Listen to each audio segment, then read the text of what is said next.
UP के जनपद बुलंदशहर में रविवार देर शाम आई आंधी ने जमकर तबाही मचाई, जिसके चलते जहांगीरपुर थाना क्षेत्र के गांव गोविला में निर्माणाधीन गुरुकुल भरभरा कर जमींदोज हो गया। इस हादसे में इमारत में मौजूद 2 महिला समेत 6 लोग मलबे में दब गए। हालांकि सूचना के बाद तत्काल थाना पुलिस मौके पर पहुंची और पुलिस द्वारा स्थानीय लोगों की मदद से रेस्क्यू कर मलबे में दबे सभी लोगों को बाहर निकलवाया गया। वहीं इस हादसे में झारखंड के मूल निवासी 13 वर्षीय गुरुकुल छात्र चंदन की मौत हो गई, जबकि जगत गुरु, लक्ष्मी, कंचन, अमरपाल और श्याम सुंदर हादसे में गंभीर रूप से घायल हो गए। घायलों को अलग अलग अस्पताल में भर्ती कराया गया है।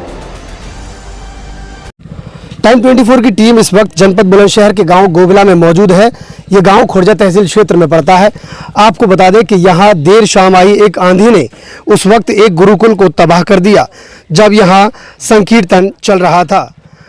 गुरुकुल के छात्रों के अलावा यहां गांव के भी कई सदस्य मौजूद थे। जिस वक्त ये आंधी आई उस वक्त ये गुरुकुल एक ताश के पत्तों की तरह बिखर गया और यहाँ मौजूद एक झारखंड निवासी युवक की मौके पर मौत हो गई, जबकि इस हादसे में करीब आधा दर्जन लोग घायल बताए जा रहे हैं। तस्वीरों में आपको दिखा दूं, ये टीन शेड पड़ा हुआ था इस बिल्डिंग के ऊपर, जो तेज़ आंधी की वजह से उड़कर दूसरी ओर चला गया। ये देखिए, ये पंखे हैं जो यहाँ लगे हुए थे, तो ये उस आंधी के मंजर को दर्शाते हैं जो देर रात यहाँ आंधी कहर बनकर इस गुरुकुल पर टूटी थी। दरअसल ये गुरुकुल की दीवारें कच्ची मिट्टी से चिनाई की गई थी। उसकी वजह यह है कि इन्वायरमेंट को कंट्रोल करने और लोगों को एक संदेश देने के लिए इसलिए इसको मिट्टी की दीवार से चुना गया था।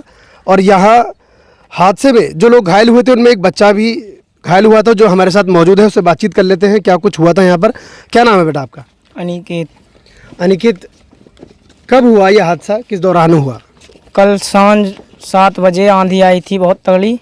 उस दौरान ये सब टीन सेट उड़ गया और ये सब दब गए थे। इसमें कुछ लोग दब गए, कुछ लोग बच गए थे। अच्छा, जैसे ये आंधी के कारण गिरा यहाँ पर, तो इसके अलावा ऐसे कुछ लोग थे जिन्हें ये पता लग गया गिर गया और बचाव कार्य शुरू हो गया, लोगों को निकालना शुरू हुआ? ये रात ही शुरू हो गया था काम? हाँ, ये रात ही शुरू हो गया था। घायल जो हुए उन्हें कब अस्पताल पहुँचाया गया? सांझ को 7 के 7 पहुँचा दिया गया था। संग के संग गाड़ी आ गई थी यहाँ गाँव से, 7 के 7 पहुँचा। जिस दौरान ये हादसा हुआ उस दिन क्या हो रहा था इसमें गुरुकुल में? राम कथा सुनाई जा रही थी यहाँ उस दौरान। अच्छा, गोविला गांव की घटना है। कल शाम को यहाँ पे तूफान आया था, तो यहाँ पे एक अंडर कंस्ट्रक्शन बिल्डिंग है। इस्कॉन टेम्पल वाले इसको यहाँ पे कंस्ट्रक्ट कर रहे थे गुरुकुल के रूप में। तो वहाँ पे इनका संकीर्तन चल रहा था शाम को।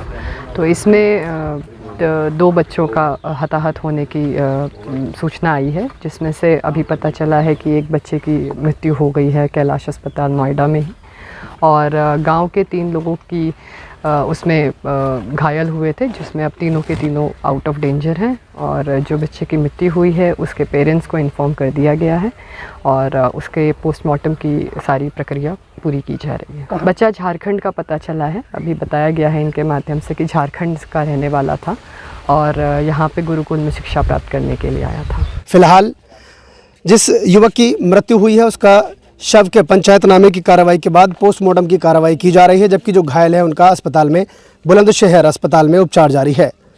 अपने सहयोगी शमसुद्दीन सैफी के साथ में Hamid Saifi, Time 24 News, Bulandshahr. Channel को सब्सक्राइब करें और हाँ, बेल आइकन दबाना बिल्कुल ना भूलें।